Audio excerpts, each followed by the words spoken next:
And that's something to live your life by, is understanding that nothing's black and white, nothing's good or bad. Try everything and figure out what works for you and what brings value to you.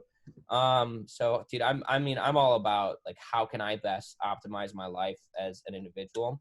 Because the better I am as a person, the more I'm able to help other people.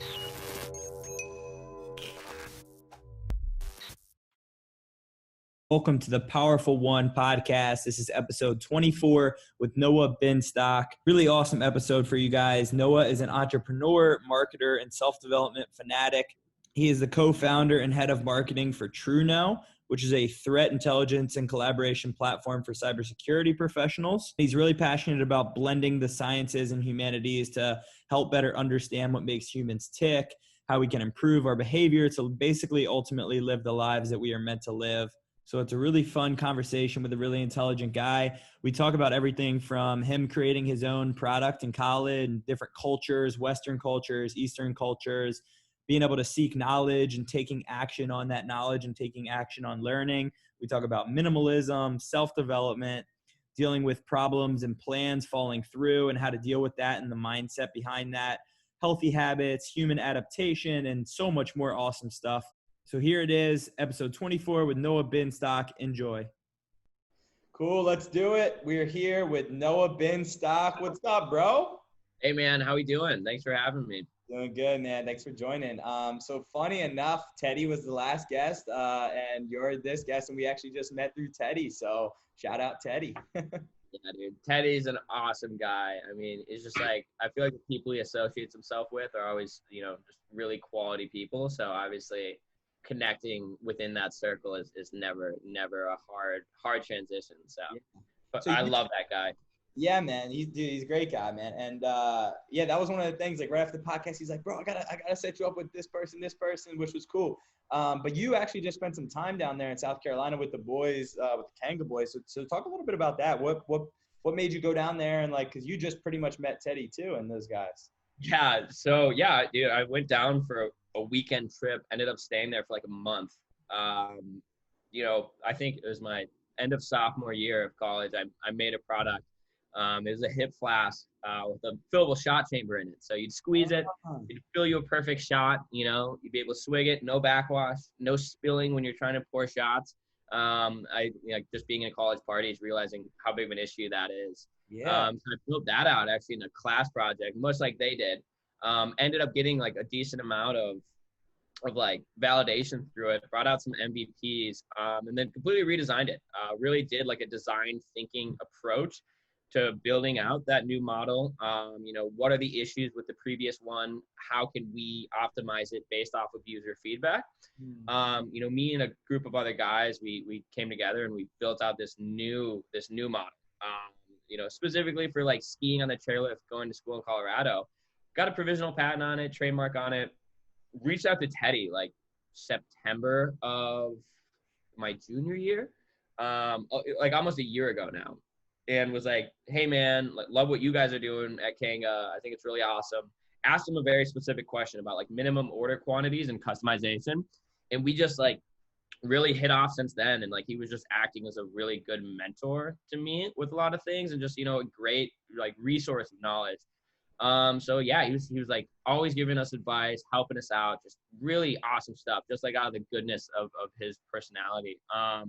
And then like we ended up getting a little more serious with it. And he's like, hey man, like you should come down here. We should figure out like how we can bring this bad boy to market, maybe in conjunction or, just like find a way to do this right. And I obviously had a few other obligations on my plate, so I needed to do it really efficiently. End up going down there and, meeting all the guys at Kanga, all awesome guys. I mean, I'm wearing their shirt right now. I had a great time. And like, we were like getting a lot of knowledge and like learning of like, all right, this is how you bring a consumer product to market. At the end of the day, I just wasn't sure that like then and there that this was, what I wanted to do. I didn't know that if I wanted to bring a consumer product to market, especially being, minimalist and very non-materialistic. It's like, can I justify, bringing this product out there when, I don't really know if it's my passion? Can I justify the large, decently sized investment I'd have to make in the tooling and machining to make this happen? And is this really what I want to do? So, ended up kind of just putting it on the back burner, hoping to license it out. And then, yeah, that's how we met. And then I just had such a good time with like all of the guys down there, like all the people that I met. Ended up staying for a month while I was finishing up my senior year of college. It was awesome. Like I actually want to move back down there. It was just such a good time. It like really made me grow as a person. And I just like, I love living on the road. So yeah, perfect storm. Yeah, right. That's so fun. Is that something you've always been into? Like, I mean, have you always been like a creator or somebody who's kind of like that entrepreneurial, whether you want to call it entrepreneur or not? Has that always been like a characteristic of you to want to like see a problem and maybe create a solution or just like create a product? Something like, is that something that has been with you? I'd say so. I've always liked, I've always been like very anti-authority. So like always trying to disrupt the status quo. Trying to find solutions when I found things being, inefficient. In high school, I started, a business, low under the table business.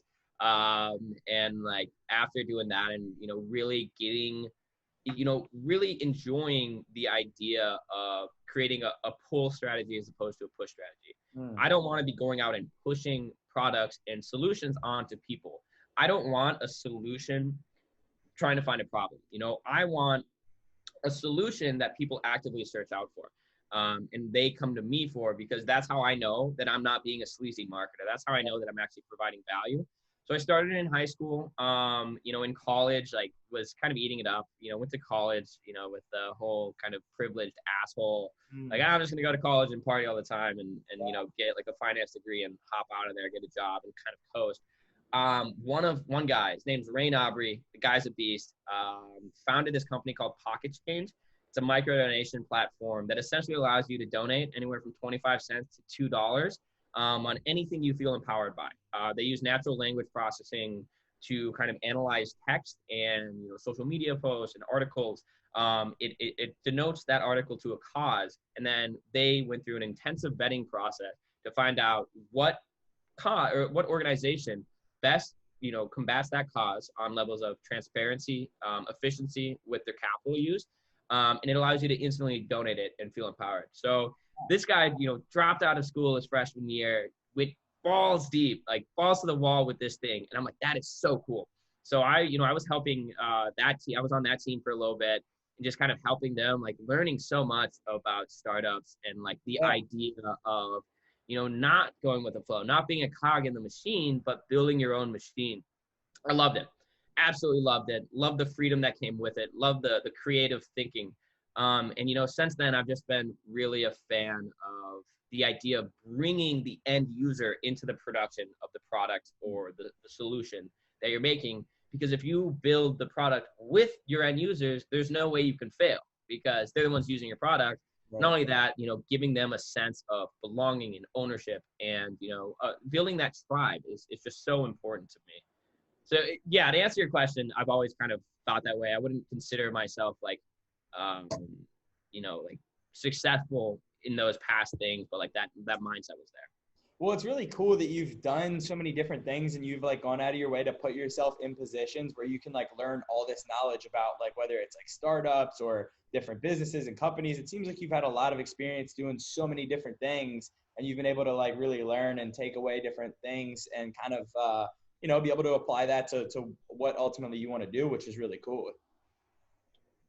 Yeah, man. I mean, I think a lot of it comes from my realization at an early age that the busier I am, the more productive I am, and the more efficient I am. And I realized it when I was playing lacrosse in high school. I'd ski raced. I was a ski instructor, all that stuff in the winter. But obviously in the winter in Minnesota, it's kind of shitty all the time. But in the spring, having lacrosse, balancing lacrosse with fitness, which I was a really big part of, with schoolwork, with social work. That's when I did the best. Is when I had to make an active and intentive decision to balance my day out. There's a good quote by Jocko Willing, kind of a mainstream guy, a little clickbaity, but he has a good quote. He's like, discipline breeds freedom. It's something like that. Essentially, like the more disciplined you are, the more freedom you have. And I've been really taking that to heart. But it was that in conjunction with learning by doing. I always, I was always good at school. I got good grades. Like I had a genuine interest and curiosity with topics, but a lot of times when I'm doing this thing, I'm asking myself, why am I learning this? How is this going to help me in the grand scheme of things? By being able to have a tangible thing to take action on and to work on, and apply what I'm learning in the classroom to, it was an absolute game changer. Like that's when I did the best. I remember myself, sophomore year, in class, like working on a product, like working on a company, building out a website, building out my messaging while learning, and being ADD and having the blessing and the curse of being able to absorb multiple stimuli at once, and like the importance of multitasking, or at least multiple stimulations. I just really just being cognizant of that and trying to utilize it as a strength as opposed to a weakness. Yeah, man, that's awesome. So, I mean, that's one thing I think that's common with a lot of people who end up going on to, or maybe like following, or kind of, all right, so let me preface, like, kind of like when you start somebody who goes against the grain, they're usually the person who in school was always asking why and wanting to like do something different and maybe like find a different result. So that kind of goes along with what you were saying. Like you always find yourself asking why in school and always like wanting to, do stuff and take action. So like, has that been something that, so talk a little bit just more about that kind of that act of doing and how that's been applicable in your life. Yeah. When you say the act of doing, like joining a company, like just like the spontaneity of it, or Just the act of doing, like, a lot of people are always like planning or always like gaining the knowledge and then never are like taking the action. So like where in your life has that really been like a driving force for you of just like taking action in whatever it is and just that act of doing rather than planning or thinking and stuff like that? Absolutely. No, that's a really important topic and something that I'm continuing to try to find a balance Yeah. in. Is what is the balance between learning and doing? Some people say I learn by doing. Some people say, I'm a visual learner. I'm an audio learner. I learn by text. Once again, not black and white. Like I personally believe that having the balance between learning from secondary and primary sources, like a book, like a class, but also applying it is so crucial. And, me being a big fan of like self-development and self-growth, I love YouTube videos about, philosophy, psychology, how to be better. That's great. Like it is great to find that knowledge, but if you don't apply it in practice, it is worthless and it's probably just going to end up bogging you down. So finding that balance of saying, how much information are you taking in? How much are you actively, applying that information to your daily life? It's like, that's like, yeah, it's I'm still finding that balance. Some people try to put a tangible percentile on like learn 80%, or like learn 20%, do 80%, like that as a balance. I'm kind of like 50-50 to be honest. But I'm pretty impulsive. So if I like want to do something, I'll do it. Like if I'm like, what, I'm just gonna not eat for like 16 hours because I just read about, the benefits of intermittent fasting, like send it to 24 hours. I'll just do it because I want to try something out. Like if I want to, obviously moving down to South Carolina to learn how a consumer product business works, I do it, end up there for a month. It's just like analyzing, like, what's the worst case scenario if I try this? Right. If I go to bed at 9:30 tonight and set my alarm for 5 in a separate room because I read that's a good way of doing it. Worst case scenario, I wake up and just like turn my alarm off and go back to bed. But if there's a chance of it helping, might as well do it. Try to stick to it. So that was pretty long-ended, but hopefully to answer your question. No, I like that. And I want to come back to some similar stuff regarding that. But so I'm really curious, like, when you said kind of like, it seems like we grew up more or less a similar way from what we know about each other. Just private school, privilege, stuff like that. And then kind of breaking out of that bubble, which is, one of the big reasons I wanted you to get on the podcast. But like, what do you attribute finding kind of like breaking away from like that privilege, I just want to go party in college bubble, to like finding like a greater sense of purpose? And like, when did that kind of click for you? Oh yeah, that's a tough one. Actually, I always had the like that lingering thought in my head, wanting to do something different, wanting to do something, a little bit more individualistic. Spent some time with a host family in Spain. I think I told you about that, like my junior and senior year summer of high school. That was good. That was like a first step of doing something different. Awesome, by the way, awesome. But I think honestly, like it's so cliche, but it was studying abroad. That's when the flip, really switched. Yeah. Is like there's so much more, and I could talk for hours about my incredible appreciation and love of Eastern Asian culture. And it just that's obviously a whole nother anthropological rabbit hole. But I think that's what really clicked. I'm like, hey, like there's a different lifestyle that people are living and subsiding with. Yeah. They've been doing so for thousands of years, and it's just as good in a lot of senses as Western ideology. Right. And having that kind of like pissed off moment where I'm like, all right, I've been in school for the last 15 years, and I'm not once learned about the cultures and the values of these countries that even though they've evolved societally into on a completely different path, and they had very little intermingling except for trade. They've come to a lot of the same conclusions, and they've come to a different way of living. We've never learned about this stuff. Like, why not? Why we only learn about European culture and occasionally some like colonial culture, and it just made me question a lot of things. Well, yeah. So like going off that, because I know this is something you're passionate about, but that just brings up the question of like, are we living the way we're supposed to? Something we talked about a little bit off camera, and like, how we're supposed to live versus how other countries and other areas and cultures are living versus the way we're living. So you want to dig into that a little bit more and talk about just some of that? Yeah, man. Well, like, as you know, like I'm very much like a believer in going back to the natural process of life to an extent, living how we are supposed to live, evolutionarily speaking. We've been anatomically identical for the last 18,000 years. In that time, we have not been able to evolve biologically whatsoever. Our true evolution has come in the form of culture and the ability to think in the abstract, to make new things, to constantly strive for improvement. But our bodies and our brains still process things like we process things 18,000 years ago. Right. So it's like, I guess if that's what you're kind of talking about, it's like, how can we best, go back to those roots like of our hunter gathering ancestors, the way that we evolved to live.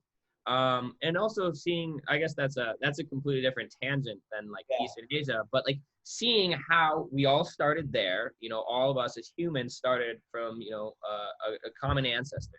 A chimpanzee had two babies. One of them ended up, being the mother of the chimpanzee lineage.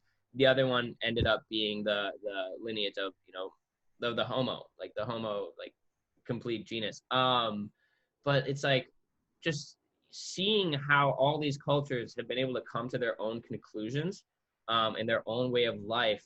And there's no way to say which one's better than the other. I mean, for, centuries, up until the 19th century and like industrialism really took place, Asia was the global powerhouse of like domestic produce. I mean, India and China were the leaders in production to society. So it's like, it's just interesting. You can't rule out any specific culture. Each culture has a very distinct value, and they have things you can learn from. And getting into that position of nationalism where you want to say one's better than the other is just so harmful to being, an individual and like actually coming to your own conclusions.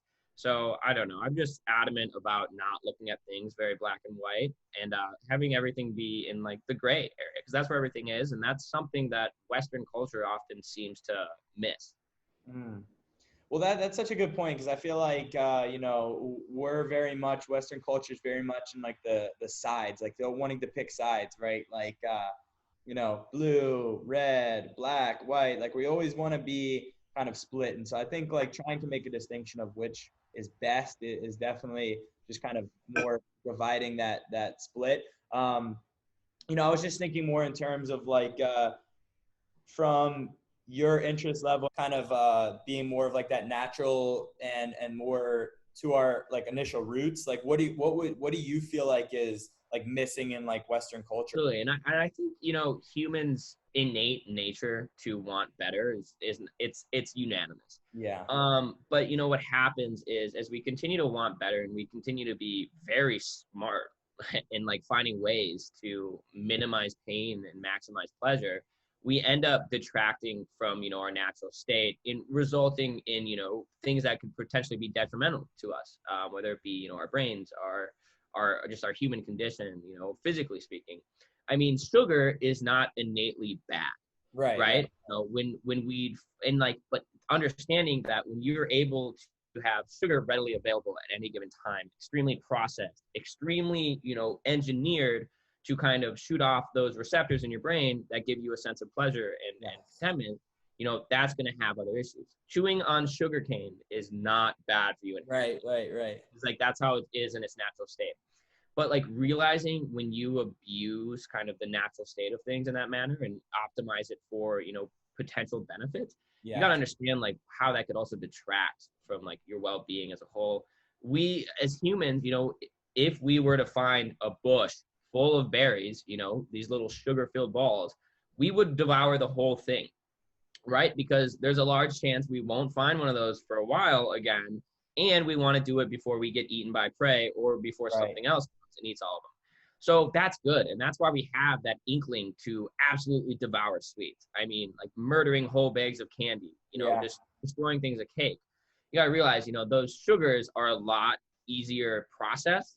They're a lot more processed and much, quicker to digest, and they're always readily available. So our brain's telling us devour, devour, devour. But now we've allowed ourselves to devour and like destroy all that sugary stuff right away. So that's an issue. Processing foods is just so, it's just so dangerous because I wouldn't say dangerous, but it's just so unnatural. Like that's not what your body's meant to process. Your body's meant to, like, that's why I very much kind of abide by like the paleo diet of only eating things that my ancestors would have eaten during the Paleolithic period. Plant-based, whole meats, I like don't eat that much red meat, but try to like eat only, natural sources of protein and vegetables and things of that sort. So that's something that I really adhere by, but also like just trying to emulate that in kind of your behavior. We just have all of these, pleasure, sources so readily available to us that it fucks our brain up. I mean, we just are able to get dopamine instantly, like we're able to digest dopamine instantly. I mean, we have obviously like porn at our fingertips at all times. That's something that, we were normally depraved of, and like something that we'd have to actively search out for, in like reproduction. But the ability to have like copious amounts of sugar, very, satiating and enticing foods at our fingertips, all these things that we did not have are now readily available, and things that we used to, that used to be like a very big part of our lifestyle are now kind of gone. The ability to go on walks and like walk very large distances, the ability to be outside all day and stuff like that. Now we're sitting at our desk, on screens, constantly getting dopamine from, social media, instant content, all that stuff. So just really making a conscious effort to try and reduce the amount of, stimuli that you have that could be potentially detrimental. Like I said to you earlier, like obviously I'm on a computer right now. I'm in a house. I have a phone right here. I drive a car. Like you don't have to deprave yourself of all these things. Just being like intentional about it and being aware, I find to be really helpful. Yeah. So what are some other habits that help you with that and kind of breaking that cycle? Because I know you're a very minimalist person. And so like, what are some habits that maybe people can practice, or what are some habits that have really helped you to kind of break that pattern? Yeah. Like you said, I try to be relatively minimalist, with material goods. And minimalist kind of gets a bad rap. It's kind of a little trendy, clickbaity. But another way of thinking about it is being like essentialist, or intentional. In that sense, like when you're looking at your goods and when you're looking at the things that you own and that they take, effort to focus on, asking yourself like, what value do I gain from this product? Like, what is it? How is this helping me in my life? And is it worth my time and my energy and my attention? Right. And like, going through that transition of being a very messy person and having a lot of knickknacks and stuff, having no idea what I actually own, always losing stuff, just being very cluttered, and how that affected me mentally. Being able to kind of take a step back and look at all the things you own and say, why do I own this? Why do I own 3 scarves when I've never worn a scarf in my life? Like, this just doesn't make sense to me. So for me personally, it is the most gratifying thing of owning less. It's a disciplined pursuit of owning and doing less that just gives you so much more freedom, so much more mental clarity. And like, once again, looking at it anthropologically, when we're hunter gatherers, we go from place to place. We're never sedentary. We are always on the move. Yeah. You can't afford to lug around a bunch of shit. Right. And that's why I like, always going new places and always being on the move, because obviously that's what we did, but you don't have room to carry things with you that don't provide value. You don't have, even like mentally, you don't have the base to bring with you negative stuff. All you can focus on is the positives, materially and, mentally. So that's like another big thing. That's why I love kind of going place to place, hence the South Carolina trip. Well, I like that you take things and kind of like look deeper into them. It seems like one of the common things you're saying is why. What value is this bringing me? Like, why is this going to be important for me in my life? It seems like that is something that you always think about stuff more than just kind of go with whatever people tell you. And I think that that's like a good attribute to have, and something that seems like it's a constant in your life. Yeah, man. I think it's so important to always be questioning. Always be asking, why are we doing this? Can we do something better? I mean, is this worthwhile? Because there's so many things that you get into the grain of doing, and then you can look back and say, like, why the fuck am I doing this? Yeah. Like, what benefit, what value is this providing me? But no, it's good. I mean, complacency is just so dangerous. Getting ingrained in things that don't bring value to me. And I think about that a lot. Like, on the topic of social media, like, why am I scrolling through all of these pages of things that, like, I don't even care about? Like, I'm not a basketball fan. Why did I just spend the last 2 hours scrolling through like the entire Cavaliers like football or Instagram page? Right. What am I doing? Like, I just things like that. But yeah, dude, there's always, humans are like, their one niche and their one special ability is to improve things and find solutions to problems. Yeah. The domestication of fire. I mean, like, someone's like, well, like, it's cold out. Like, what can I do? Most animals are like, well, fuck it. Like, we'll wait hundreds of thousands of years to grow more fur through survival of the fittest. Like, eventually our species will be able to withstand this. Humans are like, no, we don't have time to wait for evolution. We need to come up with a solution now. And we've been doing that our entire life. Like, our entire existence. That's what humans are meant to do, is come up with better solutions to problems. Once again, like, finding a solution can sometimes, breed, more, like, there's give and take with everything. Like the agricultural revolution, that was an incredible transition in like the human evolution. But like the domestication of plants and livestock and agriculture, it did a lot of good things. It allowed us to have more kids. It allowed us to be a little bit more sedentary. And it allowed us to potentially have more food. But it also brought about so many issues. And I personally think it's one of the, I just personally think it caused a lot of our current day issues. Obviously it did, because it changed how we live. But when you think about like what agriculture does, it forces you to stay in one place. It forces you to constantly be tending to your crops. What it also does is it's like the more like environmental issues are huge, but herding a bunch of animals into one place allows for viruses that are traditionally like specific to animals, zoonotic diseases, to have a larger chance of mutating and being able to affect humans. I mean, the coronavirus, that's exactly what happened. I think it was originally in bats, and it was able to mutate, and because you're in such close contact with it, one of those viruses was able to connect to like human cells. that was an issue. Stagnant water, just great breeding grounds for malaria. Now you have a bunch of mosquitoes giving everyone malaria. Then what happens when you have a blight of the potato famine and stuff uh like a construct that you're so focused on and you're so ingrained in as a civilization, when it disappears, you're all screwed. So that's like another one of the give and takes, but it's something that I'm like super interested about. Well, yeah, it's so interesting because it's like that's the thing that makes humans obviously like the most powerful animal is like our ability to adapt over centuries and ability to adapt to our situation like fast. And I think that sometimes, like you said, it's like a double-edged sword sometimes because it can breed a lot of problems. It seems like our adaptation and always wanting to be able to change stuff and innovate sometimes can like breed problems because we're trying so hard to improve stuff that sometimes we can do some more damage than good. You know what I mean?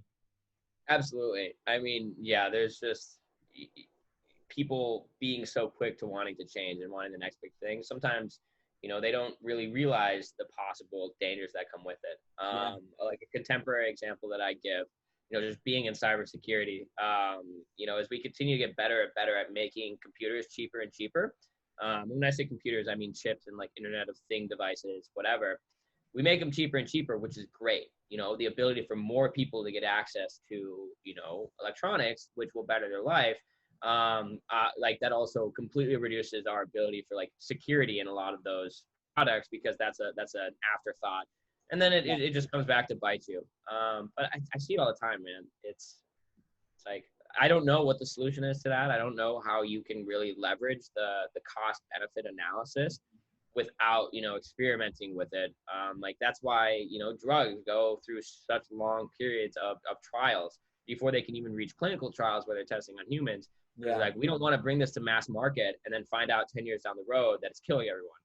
And that's why there's so many, class action lawsuits with things like that. Yeah. So like, I know you were just talking about a little bit about what you're doing now. So do you want to talk a little bit about like what you have really at the forefront right now and some of the next steps for you and just where you're at with your life right now?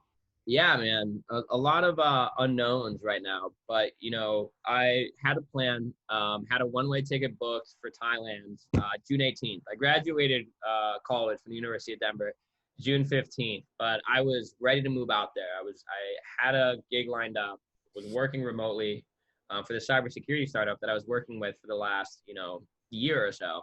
Had it all set up, and then COVID hit, obviously, and that completely derailed my moving plans.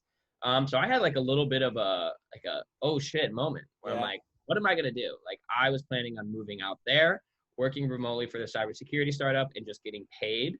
Working to bring that product to life, potentially with manufacturers out there.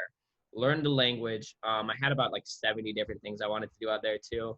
I was really into blockchain. So like finding opportunities for blockchain in one of the most rapidly developing economies in the world would have been huge, specifically with like land ownership, because governments there aren't the most stable. Thailand has experienced a coup on average like every 5 years, where the power transitions from government to royalty to military. So finding a way kind of for landowners to have a validation system through a distributed ledger to say, hey, this is my land, even though the government ledger that confirmed it doesn't say so. But that failed, and like the Thailand dream was postponed. So I was like, all right, well, now it's time to kind of figure out what I'm doing. Ended up, like I said, putting that Flask on the back burner, that consumer product on the back burner, and came on full time with this cybersecurity startup as a co-founder and a partner. So I've just been working on that, really just focusing on how I can help a community and help an entire industry build a product, build the product with them. Our motto is like, buy the cybersecurity for the cybersecurity community. And it's awesome. It's really rewarding. I'm not that technical by nature, but people are people regardless of, kind of what industry it's in. So that's what I really focus on, is the people. I leave the technical stuff to the people that are smarter than me. There's a lot of really great people on the team that are way better at absolutely on a whole nother level of technical expertise. But just focusing on the people and like how to make their lives better. It's awesome. Like it's great, incredible learning experience in an incredibly low risk environment. I mean, there's nothing more that I could ask for. So I'm curious, like talk me through the mindset, because it's obviously tough when you have, plans and you never expect a worldwide pandemic to hit. And so like, talk about like your mindset and just having to adjust and having to, because like, obviously there's two ways you can go about something like a difficult situation or something. You can either dwell in it or you can accept it and move forward. So talk about like a little bit of just like realizing that Thailand, in at least the close foreseeable future, was now off the table and having to adjust. Like talk me through like your mindset about that. I'm always curious when people have especially people like yourself, they have these plans and they get derailed. How do you deal with something like that? How did you deal with that? Yeah. Yeah, COVID obviously affected a lot of people. I was lucky enough, because I'm lucky enough to be in this kind of position that it didn't affect me horribly. I still had my job. I still had, a place to live, all of those things. So it wasn't awful, but, a lot of people took COVID as a time to say, oh, well, like I'm screwed. I'm going to go waste away the days. Like I'm going to go sit and play video games all day. Right. For me, I've always been someone who's like done the opposite of like the norm, or like what's expected, often like to a detriment. But with this whole COVID situation, I just saw it as an opportunity for me to really focus on myself and really, really grow as an individual and, become a better person. So that's what I did, man. I moved back home to Minnesota right after that happened. And I pulled up, it was still really crappy weather, in Minnesota. So I just, I was like, all right, personal development, all the way. How can I grow as a person in this downtime? Went, balls to the wall with the cybersecurity startup, personal growth, personal development. And I learned a lot about myself, spending a month and a half in quarantine and not, like with anybody else, and only like kind of focusing on myself and listening to myself. It does a lot for you when you're not influenced by like external stimuli.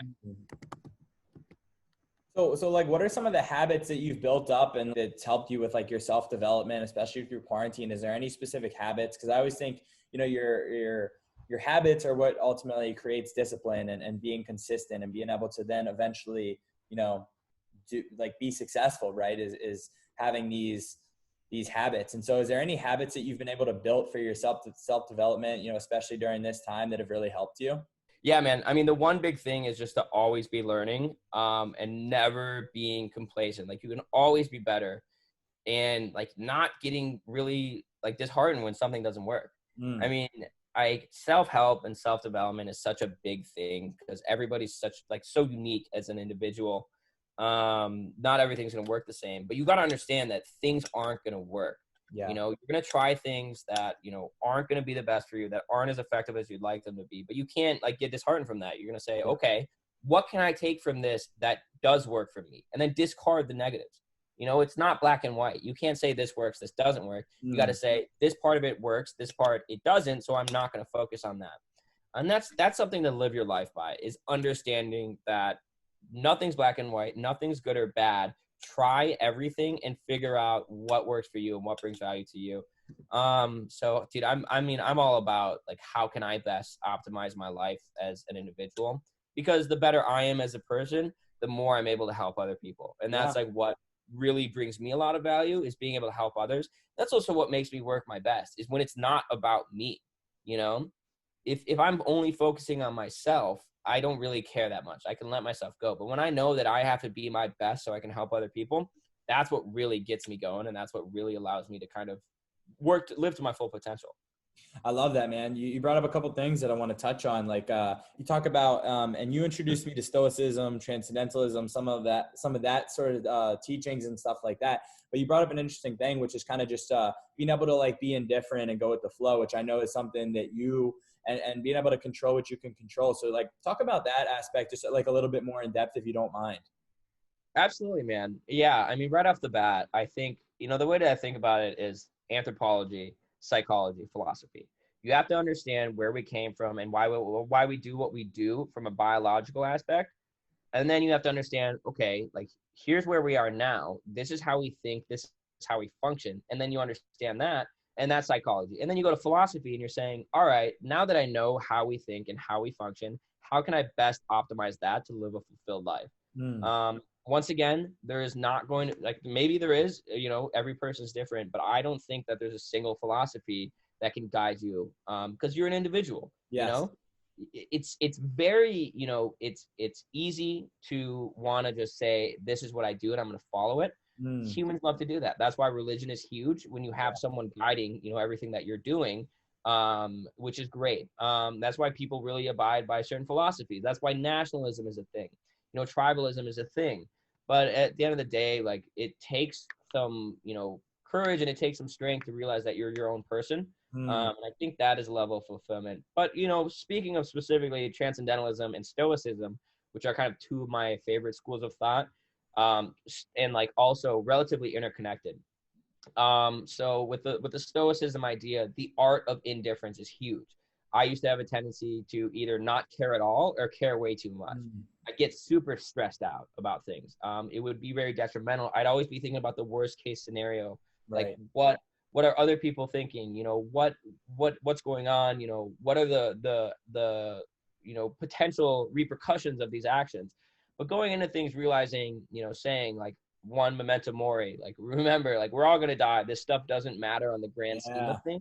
It's so empowering. And people have asked me, they're like, when I tell them, I'm like, yeah, like, we're so small in the grand scheme of things, you know, on this earth. And then think about even off this earth now, like with the with the US government, like, saying they found a UFO, what is that going to do with all of these constructs? But going back to it, it's like realizing the art of indifference, realizing that we're going to die, and realizing you can only control what you can actively control, and understanding how to cope with the things you can't. Another like good saying is like amor fati. It's like, I love this. Whatever's happening, I love it. Like, I asked for this. It's okay. And that's helped me out a lot. Those two is just like, I have them written up everywhere just to remind myself when I'm stressed or when I'm worried. I'm like, what's the worst that can happen? Just enjoy the moment. It helps. It helps a lot. And then with transcendentalism, you know, going back to like the anthropological roots, it's like, self-reliance and integration with nature is so crucial for, you know, our human psyche, in my opinion. You know, I feel so empowered when I'm able to, you know, provide for myself, when I'm able to act on my own and not have to be reliant on other systems and constructs that I don't want to be.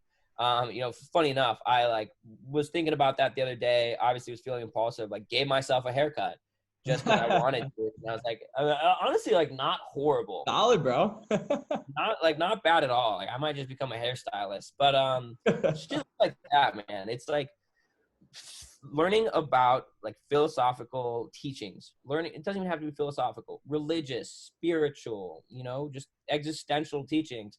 Applying it to your life and saying, I like this, like, this works, or I don't really care for this. I'll try it, but I'm not attached to it. Once you start doing things like that, it's a whole nother world of like being better every day. And that's the most important thing to me. And it's something I strive for, you know, daily. And sometimes I'll have bad days and it's tough, but just remembering like, hey, maybe you can't control this. Try what you can, try to do, just get through it, go to bed and tell yourself that you're going to have a great day tomorrow. Yeah. Most of the time it works. Yeah. I love that, being able to grow every single day. And so, you know, I'm super curious, like, you know, you've done so many cool things, you've done so many different things, you have so many passions. Like, what do you feel like is like, what's next for you, man? Like, ideally, and what, you know, what are some of the next big steps you're looking to take, you know, once everything kind of settles down a little bit? Yeah, damn, that's a tough question. I mean, I've got so many things that I want to do. You know, I've got so many things that I'm passionate about. My worry is that, you know, being like in my 20s, being, you know, still very fresh and probably not fully, you know, even to like mental development. I mean, males their frontal lobe doesn't fully develop until you're 25. Right. My main issue is leveraging the opportunity cost of opportunities I can take at this point.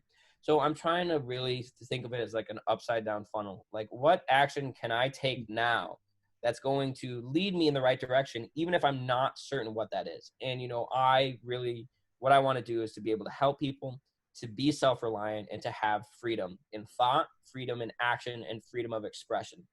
What can I do now to do that? I've got like multiple things I want to do. I'm still working on this cybersecurity startup with a great team. I'm doing some, side consulting and just, helping people because that's what I really enjoy to do, and it energizes me.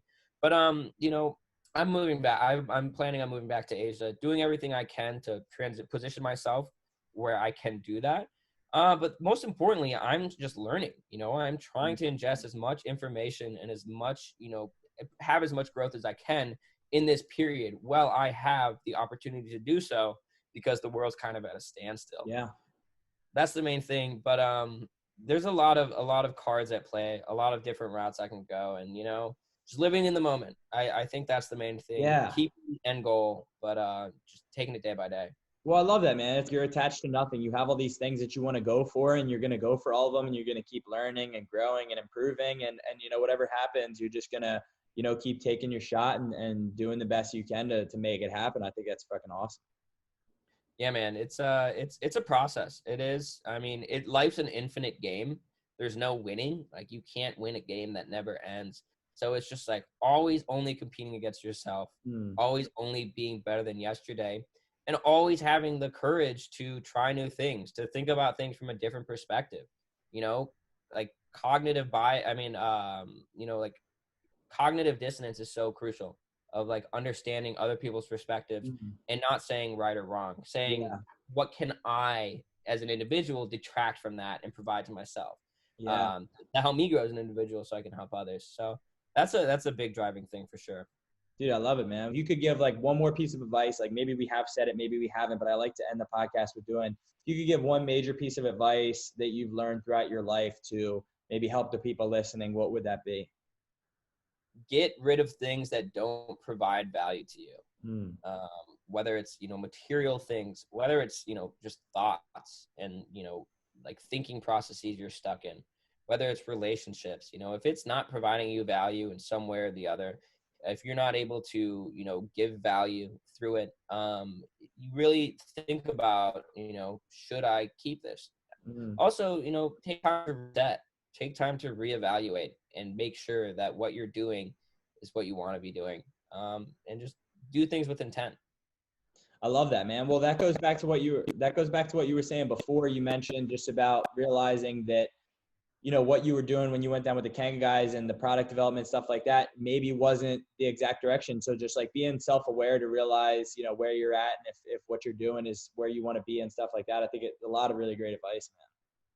Yeah, man. And, at the end of the day, I am not even to the point where I'm able to say this is the right direction or it's not.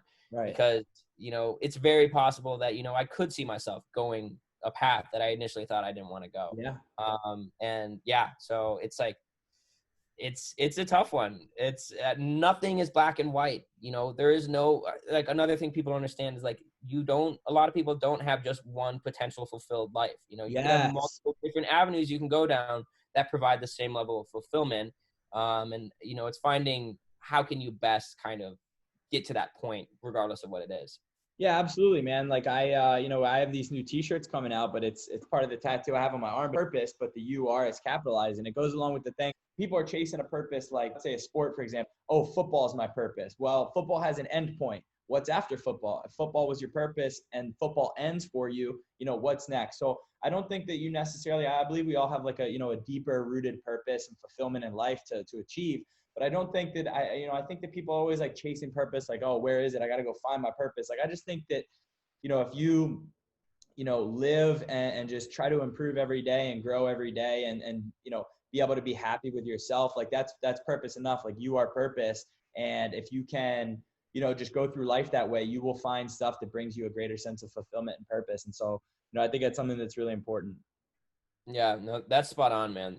100%. And finding, underlying reasons and underlying drivers of why do you like football? Yeah. How can you emulate that in other parts of your life? Well, dude, it goes back, and I like this because I'm a sales guy, but it's like you always dig deep. Like if somebody says, I want to lose weight, well, why do you want to lose weight? You're always asking questions, you're always digging deeper. And I think that's something that's super important. I think that's a great step of growth for people that you seem to really have. Yeah, I mean, on that topic of digging deeper, I implore everyone to look into kind of design thinking and nonlinear thinking. Not taking problems at face value and finding the underlying issues before you provide a solution. Yeah, man. I mean, sales is great. It's at its core, it's empathy. It's empathizing with people and trying to solve problems. So. Yeah, exactly. Dude, I love it, man. Where can people find you if they want to like reach out or if they want to see what you got going on and keep tabs on you? Yeah, honestly, like my digital presence isn't that open and great. But Instagram at Noah Binstock, if you want to look at that. But LinkedIn, I utilize LinkedIn a lot. Nice. So I think that's the best platform. Same thing, Noah Binstock. Hell yeah. So anything we missed, bro, that you want to hit before we wrap up? No, I think we went pretty broad. I mean, we should Yeah. definitely, do this again, dig a little deeper on a specific topics. Yeah. There's so many things like that are great to talk about that are, at a certain extent, pretty interconnected. Yes. All of it going down is like, how can you kind of live your best life? For me, it's like, how can I live like my ancestors?